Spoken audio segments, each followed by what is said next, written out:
Hey everyone, welcome back to CyberSecurityTV. Today we're gonna talk about the threat modeling. So we're gonna see what are the threats that the attacker can exploit to get into the SaaS systems or network, and then we're gonna focus mainly on the cloud computing threats because those are the main threats that I guess people are more curious about to learn in nowadays, like uh, using the old data centers and like everything. Every data is on one premises. The days are gone now, so we'll focus more on the cloud computing threats. But let's see in generic, like what are the other threats that we have in common, right? So of course, one of the main thing is the cloud computing threats. We will dive into those. The other thing is about the advanced persistent threats. If you are interested to know about more in details, let me know. Then the viruses and worms, these are very common, and this is one of the biggest threat, not just for the enterprise but also for the personal computers as well. Then we have ransomware. We have seen enough examples of this in the recent times where large and larger enterprise gets attacked by the ransomware, and then they have to pay big to get rid of it. So this is another most recent and very popular threat. Then we have mobile threats. Of course, this is very common as well because nowadays everything is on mobile device, smartphones, and imagine someone and not just the mobile devices, but imagine if someone gets hold of your mobile device, how much data can attacker can get. Like people do not care about this a lot, and they don't think about it, but it is a lot. It's as big and as I would say as more risk as someone could get to the laptop. So this is a big threat as well.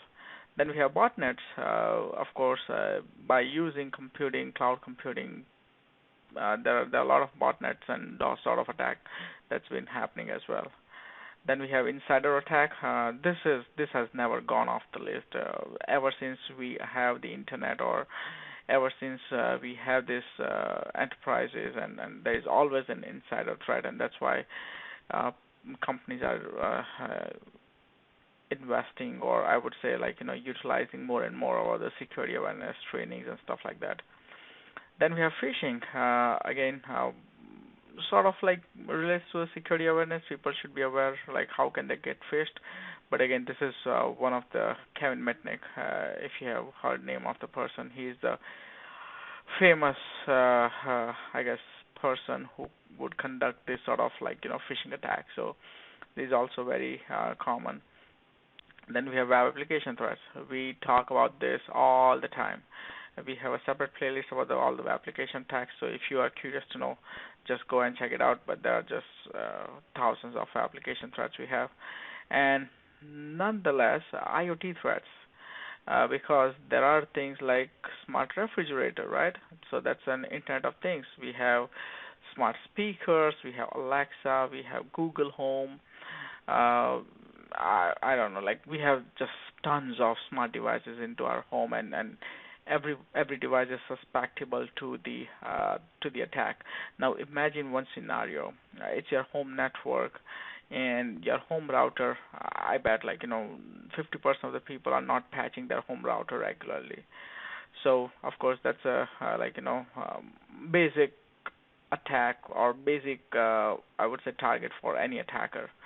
So if someone gets into the home network, now home network is connected with the multiple devices. So your refrigerator is connected, your let's say thermostat is connected, your mobile devices are connected, your PCs, your kids' PCs, and everything is connected. Now, once the attacker gets into the home router, now they have access to pretty much every device that the home, it's controlled using the home router or modem. Now, once they get into, let's say, one of your cell phone, right? So through that, they can now see all the traffic, although it's encrypted, but attacker can still see which sites are being visited and all those things. So they're still gonna see all those details. Now they get into this home network, and then now they also got into this mobile device. Now imagine you took the same phone to your place, like workplace or anywhere. Now you're switching the Wi-Fi network, but now since attacker had access to your mobile device, now now your entire network, the workplace network, is exposed because of your vulnerable device is your mobile device, and imagine how wrong this could go. So IoT threats are big nowadays. There are just new and new devices coming, like the watch, and there are just countless devices we have for the Internet of Things, and all of them are, of course, a big threat if we are not securing it properly. Now, yeah, these are so many threats out there, and there are a few more as well. I'm sure I have not uh, like you know consolidate all of them, but still these are a few high ones that I thought might be useful to talk about. Now let's take a deep dive into the cloud computing threats. One of the I guess benefit of moving on to the cloud computing is you do not someone who wants the large computing power doesn't have to buy all the equipment. They can just, of course, it costs you a lot, but as long as you have your credit card, you can pay it. You can get as much computing power as you want by just logging into the website and then subscribe to whatever the computing power you want, and then use it, right? So that's a benefit as well as the threat. So because the attacker can use the same service to attack against the other organization. So one of the first things we're going to talk about is the computing power to crack the password. Now imagine back in the days where you had like a CPU where you could fire maybe let's say 100,000 or 150,000 cracked passwords per second. Now using the cloud computing, they have so many virtual machines. You can subscribe to millions of millions of systems, and then spun up all those devices, and then use that computing power to crack the password. So that's quite possible, and that's why every threat has to have some controls around it, right? So the controls that we highly recommend to everyone is, of course, you should have detection for the brute forcing.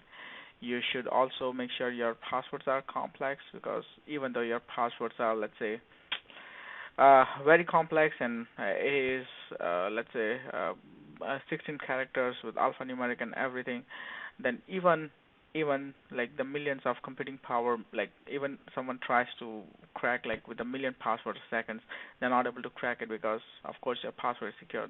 The chances of cracking that complex password is literally a 50-50 possibility at that point.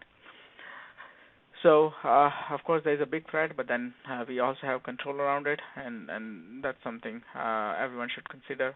So let's talk about the data loss threat. So data loss threat is, imagine back in the days we had a big data center where only one company would have their own physical systems and storing all the data, so all the other tenants had physical separation. And also there is, of course, logical separation as well. Now in the cloud computing, there are virtual machines, and there are chances that your data might be hosted on the same device or same system where the other tenant's data is located. So it is just logically separated, not the physical separation is anymore there. Now the data loss is a big of threat here, because if someone goes wrong, then you're not just losing data to one customer, you're just losing data of all the customers who are hosting or using that particular systems or set of systems or region. Of course, there is a way, attacker would be more focused on stealing this data, because if they deploy perfectly well-crafted virus or malware or something, they can delete, change the integrity of the data. They can destroy the data. They can also steal the data. So you can do whatever you want. So that's a big threat here. Of course, this is a sort of like a shared responsibility between the cloud provider and the client customers who are using this cloud computing. They have to configure their services such a way that it doesn't get affected, or doesn't get don't have everything in plain text and all those things. So you have some power of limiting the data loss here. The next one is the stealing information from other resources. Now imagine in the data center you had like a data center people and the system administrator with limited access to certain things. Now in the cloud computing, if someone has access to your cloud account and they they have access to all the resources when they log in, that would be a very very bad scenario because uh, that's just impossible to imagine that one people having access to everything and then there is no accountability on what that person can do.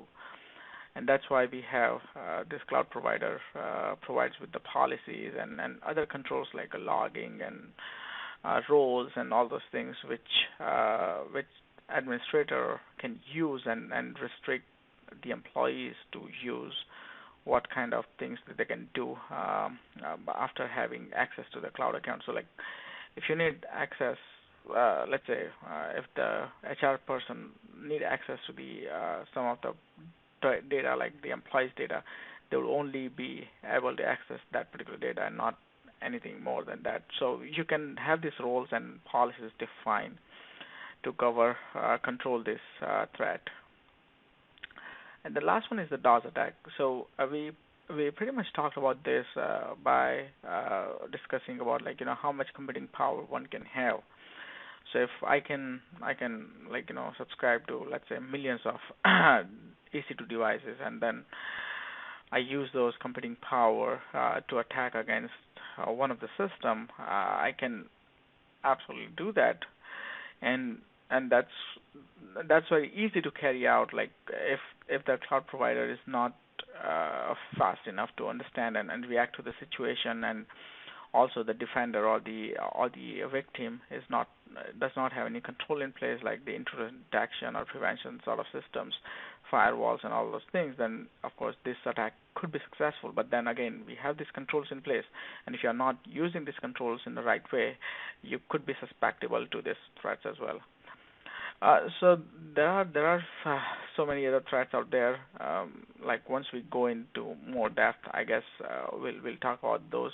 But these are some primary threats that you should always consider when you are using cloud or when you are moving to the cloud, and make sure your customers also understand this very well. So that's all from this particular week. And yeah, if you have any questions, yeah, keep them coming. I know there are tons of questions coming on the various different stuff, and I try to get on top of it as much as I can. But please bear with me if I don't respond very quickly. But I'll try to get you as soon as I can. And let me know if you have any other suggestions for the next week. I'll try to implement that. I'll try to provide you some more information on whatever topic you need help with. Until then,